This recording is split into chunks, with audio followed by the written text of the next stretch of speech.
C'est ce qu'on appelle la longue traîne. Ces requêtes larges sont finalement ce que les gens utilisent le plus. 80% du trafic sur Internet est fait par ces requêtes larges. C'est un concept qui a été montré par un économiste américain, Chris Anderson. Un site qui va être très bien placé sur un mot-clé important, qui génère beaucoup de trafic, va avoir beaucoup de trafic par ce mot, mais le site globalement aura beaucoup plus de trafic avec la multitude des mots-clés qu'il va pouvoir générer. Une autre façon d'aborder cette approche de longue traîne, sur le web français, en France, on va avoir à peu près 70 à 100 milliards de requêtes tous les ans, ça fait 250 millions de requêtes par jour.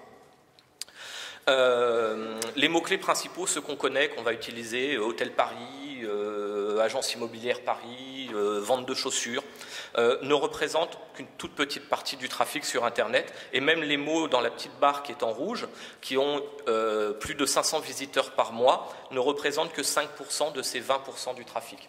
Derrière ça, il y a vraiment une notion à comprendre, c'est-à-dire qu'il ne faut pas essayer de se battre sur tel ou tel mot-clé en se disant c'est ça qui va m'apporter du trafic sur mon site internet. Il faut un site qui soit capable de générer énormément de mots-clés et d'être bien placé sur tous ces mots-clés. Quand on est dans... Si on regarde le trafic journalier sur Google, donc on a vu 250 millions de personnes utilisent... Enfin, 250 millions de requêtes chaque jour. En fait, sur ces 250 millions de requêtes, 70% des requêtes ne sont faites qu'une seule fois par jour. Et, encore plus impressionnant, 15% des mots-clés qui sont tapés tous les jours le sont pour la première fois. Ça veut dire que tous les jours, nous avons 30 millions de nouveaux mots-clés qui apparaissent sur Google en France.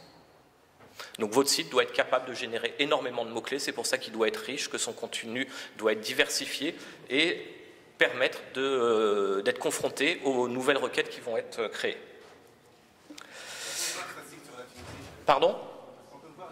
Alors malheureusement, c'est ce que je vous disais tout à l'heure. Alors, à l'estimation, c'est-à-dire que je n'ai pas les chiffres, nos clients sont en France, donc on travaille pour le web français.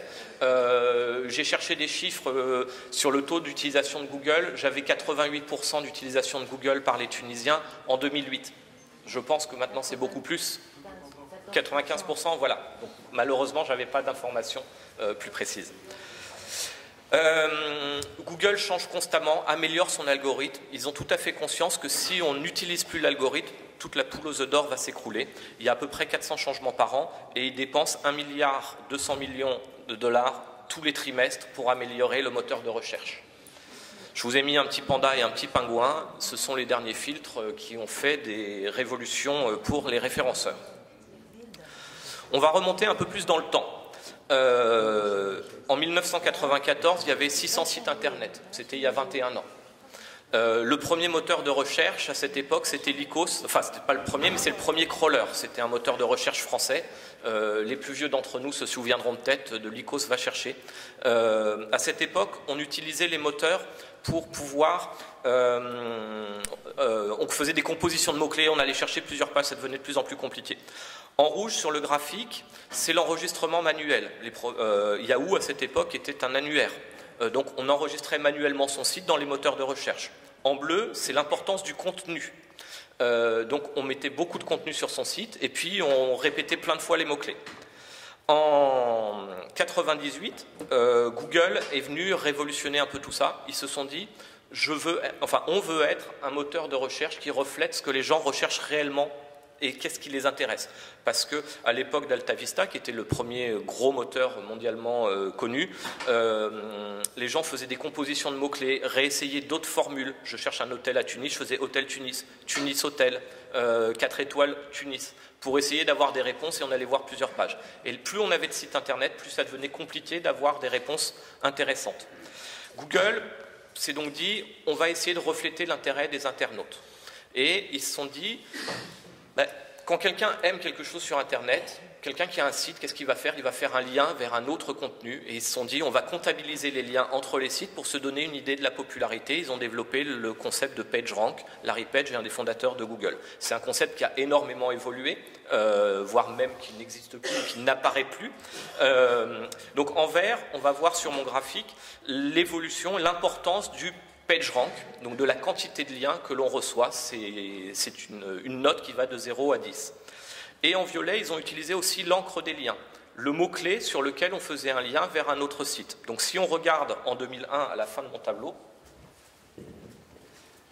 si on regarde ici, on se rend compte qu'un tiers du trafic, du référencement d'une page est dû à son contenu textuel et les 2 tiers sont dus au lien, en fonction donc de son PageRank et de l'encre des liens.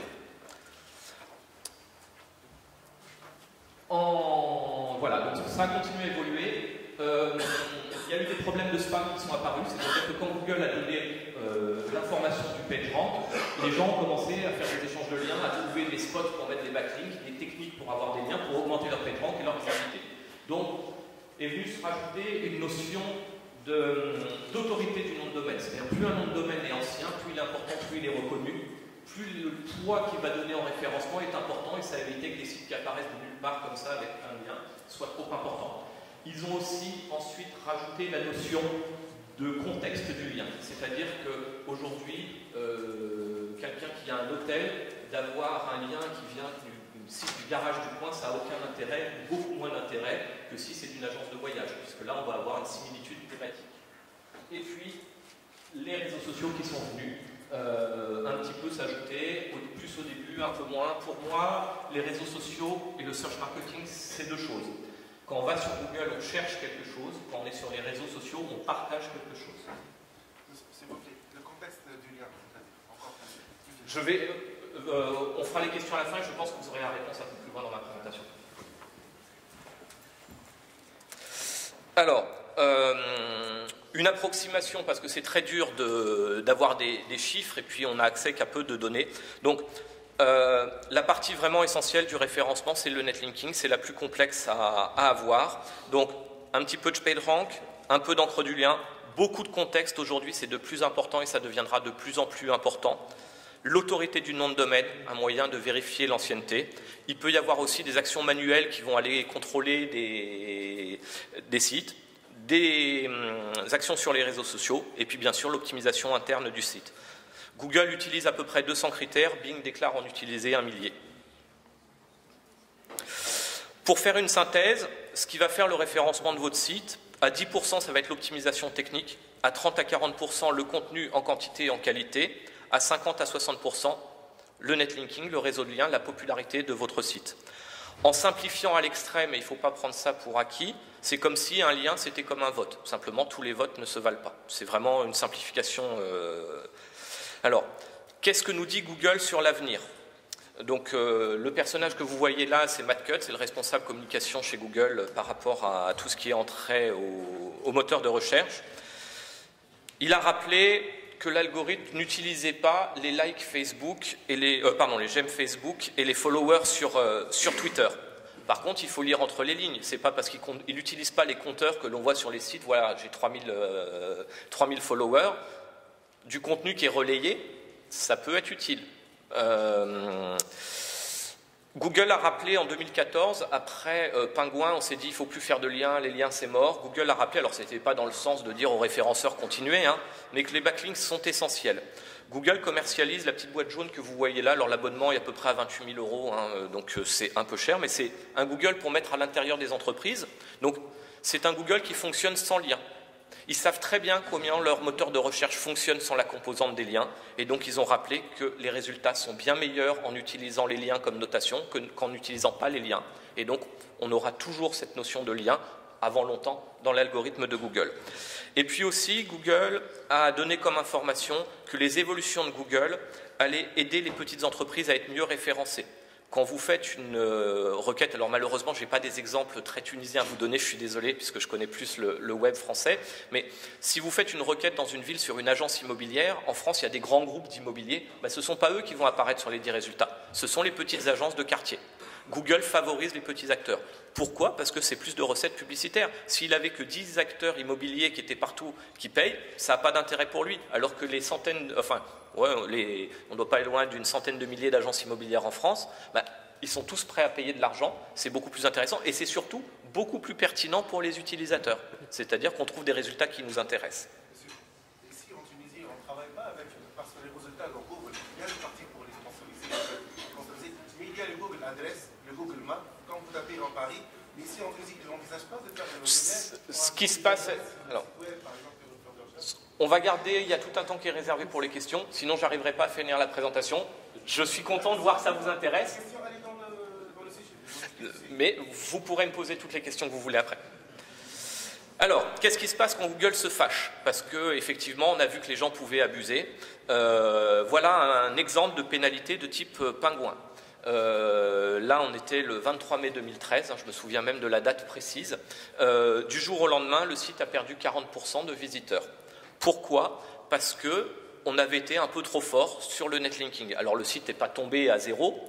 C'était juste un petit avertissement, mais donc c'est un site qui nous sert à faire des tests, ce n'est pas le site d'un client. Voilà, donc du netlinking un peu trop poussé, trop optimisé, le filtre passe, il voit que ça ne correspond pas à ses critères, le site perd des positions, du trafic et donc du business. Après, donc, on a eu la chance de ne pas être très affecté, de pouvoir remonter plutôt assez facilement, mais on a quand même perdu 9 mois de travail. Un autre site pénalisé par Pingouin, vous voyez la même date, hein, le lendemain, boum, on perd. On a à peu près stabilisé, on est remonté. Là aussi, il y avait eu un travail qui était assez propre quand même en amont. Et donc, la pénalité n'a pas été catastrophique et on est remonté assez facilement par la suite.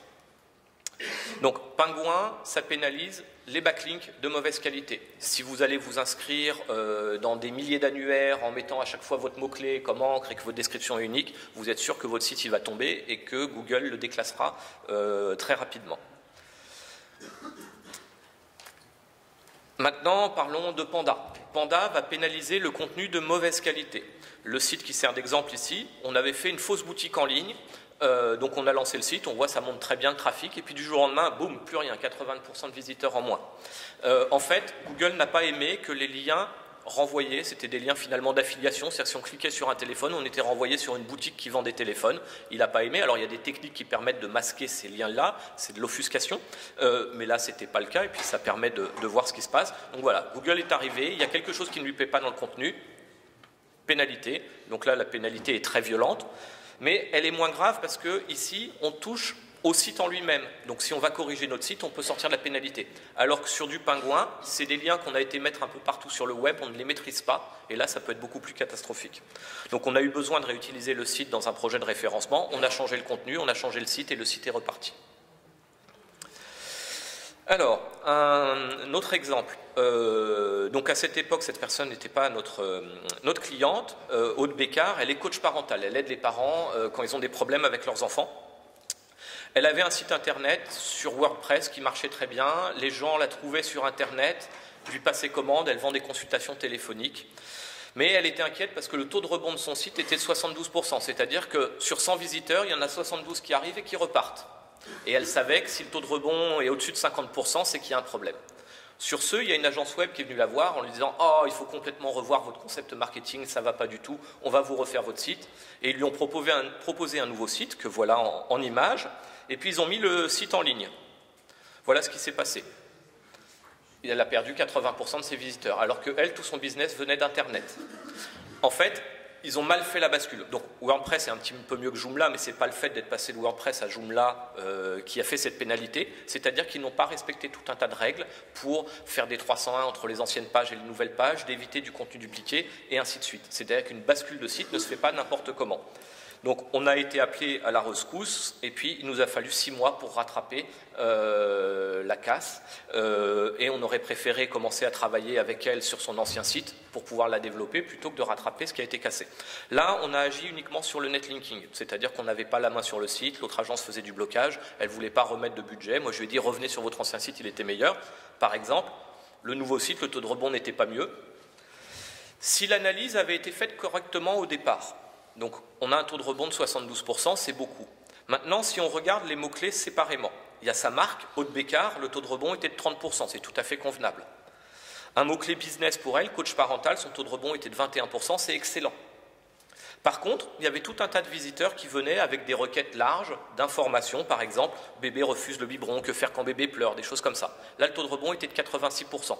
Ces gens-là cherchent une information, viennent, on leur dit « Ah ben non, mais moi je vais vous vendre une consultation », ils partent, c'est normal, mais il y a quand même 14% qui restent, qui peuvent devenir des clients. Donc en analysant, le site pour un professionnel coach parental était très bien, elle avait des visiteurs naturels, il n'y avait absolument pas besoin de changer le site. Et en plus, les résultats de l'agence sont bien moins bons, donc ils lui ont fait un nouveau site, mais ils lui ont cassé du business. Alors, pour un petit exemple que je viens de lancer il y a 6-7 jours, justement pour vous montrer la force du lien. On a un prospect qui va devenir notre client, donc on n'a pas encore travaillé en référencement sur son site, qui est la galerie Michel Estade. Il a 3 galeries en France, une à Paris, une à Lyon, une à Toulon. C'est un gros galeriste, il vend des tableaux très chers. Et par exemple, sur le mot-clé Galerie d'Art Lyon, ils étaient 11e au 20 février 2015. On a réussi à racheter le site d'un de ses concurrents qui avait fermé. On dit souvent, le meilleur lien que vous pourrez avoir, c'est celui qui est sur la page d'accueil de votre concurrent. En plus, cette agence, elle aussi, était à peu près bien placée sur Galerie d'Art Lyon. Elle était 13e l'année dernière, au mois de mai 2014. On a fait une 301 du site qu'on a racheté vers le site de notre client. Et hop, en 2 jours, on est passé 9e. On a gagné 3 places. C'est juste un petit essai, hein. Là, on n'est pas sur du référencement du site, c'est pour vous montrer. Et puis maintenant, si on tape le nom de la galerie Sochaux, ou Souchaux, je ne sais plus le nom, il y a notre client qui monte devant, donc il est venu se placer à la place de son concurrent. Donc il appréciera la petite blague. Donc tout ça pour vous montrer que ce que disait Priscillien tout à l'heure, il y a du jus qui passe entre les sites. Ce qui vous montrait avec le jus d'orange qui coulait des mugs, là, vous le voyez, c'est-à-dire que j'ai transféré les liens qui venaient d'un site vers un autre, et hop, le site a gagné des positions. Alors, ce client est très intéressé par un peintre qui s'appelle Bernard Buffet. Les tableaux valent à peu près 400 000 €, 1 million de dinars, hein, même s'il est assez récent et qu'on ne le connaît pas tous, il y a quand même du business à faire pour eux derrière. Et il aimerait bien être premier sur ce peintre.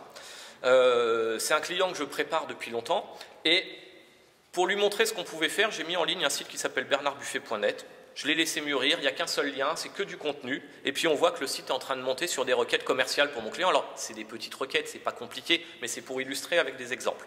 Donc Bernard Buffet, prix, lithographie Bernard Buffet. Bon, par contre Bernard Buffet, on est encore 32e, ça il va falloir travailler si on veut le faire monter. Donc un site, c'est pas... En fait, le message que je veux faire passer là, c'est qu'il faut laisser du temps au référencement. Il ne faut pas forcément être pressé et vouloir aller trop vite. Vous faites du contenu de qualité, vous le mettez en ligne et vous laissez mûrir, et petit à petit votre site va grandir et acquérir du trafic. Après, vous pourrez mettre en place une stratégie de netlinking pour le booster et le faire grimper. Voilà un exemple de choses qui peut être fait. Je vais vous donner plein d'exemples comme ça, à vous de piocher ce qui vous intéresse. Alors, là, je vais vous parler donc, de la redirection 301. La redirection 301, c'est quand on change de site et qu'on veut faire un nouveau site. On avait lancé un site de vente de templates pour PrestaShop. J'avais eu une super idée à l'époque. Je l'avais appelé prestashop-1.4theme.com, ce qui me permettait d'avoir l'URL précise, exacte, et on est même passé devant PrestaShop sur les templates qu'ils vendent. Ça nous a beaucoup plu. Malheureusement, donc, vous voyez le pic, on était en train de grimper super bien, et puis boum, ça tombe. Qu'est-ce qui se passe? PrestaShop venait de passer à la 1.5. Raté pour nous. Donc on a changé, on a mis PrestaShop 1.5 thème, et on a vu qu'en quelques jours, on a récupéré notre trafic. Et là, je reçois un mail d'Edmond Kiera, la directrice commerciale de PrestaShop, qui me dit « Vous abusez un petit peu d'utiliser notre nom PrestaShop, on n'est pas d'accord, il faut payer 4 000 € si vous voulez pouvoir le faire. » Donc, on a plutôt préféré prendre un autre nom, plus commercial, Art Web Design, et on a basculé sur le site. On a fait 3 redirections 301 successives, et on a gardé notre trafic à chaque fois, nos mots-clés, nos positions. Voilà. Donc ça, c'est un des usages de la 301, peut-être que d'autres vous en parleront différemment. Autre chose qui marche bien, et là qui est un peu moins connu, c'est de simuler le comportement des visiteurs. Donc c'est pas moi qui ai fait ce test-là, j'ai caché des éléments parce que c'est quand même confidentiel. Dans la première partie ici du graphique, la personne a envoyé avec des proxys, des milliers de proxys, des requêtes sur Google, avec les mots-clés, donc c'est une profession médicale, psychologue et psychothérapeute sur une ville de France. Le site n'avait que 3 liens qui provenaient de 2 sites, donc vraiment un site en plus tout neuf. Pardon. Et il a réussi à faire monter dans les 5 premières places tout un tas de mots-clés, justement en utilisant uniquement des fausses requêtes sur Google. Alors si vous allez vous-même cliquer sur votre site, ça ne marche pas. Là, il y avait tout un système avec des milliers de proxys qui simulaient des milliers d'utilisateurs. Par contre, ça a été fait un peu à la va-vite, c'est-à-dire qu'on a des taux de clic qui sont bien trop gros, bien au-dessus de la moyenne. Ça a été arrêté et on voit qu'on conserve quand même les positions et on va pouvoir utiliser ça comme base maintenant en mettant du netlinking propre pour pouvoir faire évoluer les positions. Par exemple, sur une requête comme psychologue plus le nom de la ville que j'ai caché pour éviter qu'on puisse trouver, il est toujours 4e malgré qu'on ait plus ces faux clics qui viennent. Alors, une chose importante qu'on ne prend pas souvent en ligne de compte dans le référencement, c'est le CTR, le taux de clic dans Google. En fait, il y a quelque chose qui est fondamental pour le référencement, c'est la métadescription. Alors on dira tous que la métadescription ne sert à rien pour le référencement, c'est pas parce que vous mettez des mots-clés dans votre métadescription que ça va monter. Ils ne l'utilisent pas, c'est pas pris dans le calcul. Par contre, c'est ce qui va faire jouer sur votre taux de clic. Je vous ai remis le tableau de tout à l'heure, un premier va avoir 36%, un second va avoir 12%, un troisième 10% de taux de clic. En ayant une bonne métadescription, là par exemple sur une position deuxième, on est à 49% de taux de clic. C'est-à-dire qu'on a multiplié par 2, par 3, par 4 le taux de clic. Finalement, on multiplie, rien qu'en travaillant sa métadescription, on multiplie l'efficacité de son référencement par 2, par 3 ou par 4. Et ça, c'est du business derrière. Donc, pardon, j'ai cliqué sur la mauvaise diapo. Donc, par exemple, ici, j'ai fait des requêtes qui est entreprise qui recrute Charente-Maritime, c'est un département en France. Est-ce que vous allez cliquer sur quelque chose comme ça qui va vous dire lien partenaire, la République partenaire, l'éclair, lien partenaire, Charente libre, et ainsi de suite, qui est illisible, qui ne veut rien dire, ou une métadescription qui va vous dire aujourd'hui 2195 offres d'emploi sur Charente-Maritime parmi 666 494 ordonnances en France sur qui-recrute.com. Voilà, ça donne envie aux gens de cliquer, ils cherchent un emploi, on leur propose du boulot, ils cliquent, et derrière on multiplie par 3, par 4 l'efficacité du référencement. Dans ce cas, on est à 49% de CTR au lieu de 9,5%.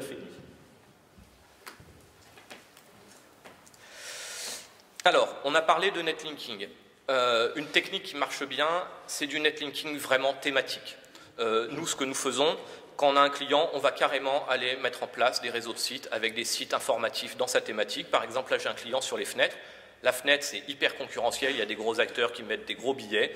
Nous, c'est un petit client. Donc là, par exemple, pour ce client, on va avoir un site comme fenêtrealuminium.info, menuiseriealuminium.net, véranda.info, portefenêtre.net, bvitré.com, fenêtrepvc.eu. Ce sont des sites d'information. Il y a des vrais articles qui parlent de la thématique avec des liens qui ont du sens et ça fait monter le site. Voilà, donc le netlinking thématique, c'est vraiment ce qui est important dans la notion du lien. Ce n'est pas la quantité, c'est la qualité, mais je pense que d'autres en parleront après moi. Autre élément qui marche bien, ce que j'appelle le référencement géographique. Alors, ce n'est pas celui dont vous parlez quand vous venez dans Google et qu'on voit les adresses qui sont enregistrées. Notre client, toujours sur les fenêtres, gros problème, la concurrence est énorme, le site a moins d'1 an, on veut être présent. Donc, qu'est-ce qu'on a fait? On a été faire une page spécifique de texte pour chaque commune sur laquelle il est présent. Donc là, j'ai pris un exemple dans la région parisienne sur Saint-Maur-des-Fossés. Et on va voir qu'on génère tout un tas de mots-clés de longue traîne. Donc par exemple, fenêtre, fabrication menuiserie alu Saint-Maur, il est premier. Véranda aluminium Saint-Maur, il est deuxième. Fenêtre aluminium Saint-Maur, il était 13e. Et là, je viens de refaire des comptes, il est 7e. Et le site progresse comme ça petit à petit. C'est un site qui a moins d'1 an, on est dans une thématique. Alors, effectivement, mais on a été faire des pages pour chaque ville. Et donc, on a du trafic qui se crée naturellement avec des centaines et des milliers de mots-clés différents. C'est beaucoup plus facile d'accès que d'essayer d'aller se battre sur fenêtre. Alors, on ne peut pas être premier partout. Ça, il faut vraiment se sortir ça de la tête. Google ne veut pas que ce soit le même acteur qui soit premier partout. Et donc, on peut peut-être réfléchir à des stratégies pour quand même être premier partout. Une réflexion qu'il peut y avoir, c'est plutôt que de présenter qu'un seul site, on va présenter plusieurs sites. Alors, il faut le faire bien parce que si on se fait attraper, on peut se faire pénaliser. Voilà, donc là je vais vous donner un cas client, pièce mobile, gros acteur du e-commerce, ils vendent de la pièce détachée de téléphone, donc c'est vraiment un marché de niche, mais tout le monde a un téléphone et on est très nombreux à casser nos écrans et à vouloir pouvoir les réparer. Voilà, donc on a une très très belle progression, là c'est uniquement le naturel, 220% de croissance en 9 mois, 133 € de chiffre d'affaires, pardon. C'est ça qui intéresse le client, comment on a fait et qu'est-ce qu'on a comme stratégie. En fait, on a été découpé. La recherche de pièces de téléphone, il va y avoir plusieurs choses. Soit des gens vont rechercher quelque chose de générique, un écran pour un Samsung, ou alors une recherche très spécifique, un écran pour un Samsung Galaxy S quelque chose, tout à l'heure quelqu'un parlait du S5, voilà. Et puis il va y avoir aussi des gens qui vont chercher de l'information. Comment faire pour réparer mon Samsung Galaxy S5? Donc, sur des pièces génériques, Ben là, le client est très bien passé, on a un gros référencement, et puis là, les campagnes publicitaires aussi, hein, le search marketing, c'est aussi de la pub, j'en parle pas, je ne le développe pas ici. Sur des pièces spécifiques, là, le client va être bien passé, mais on va aussi avoir des sites satellites qui vont venir. En fait, qu'est-ce qu'on a fait? On a été créer des sites qui font des tutoriels qui expliquent comment réparer les téléphones.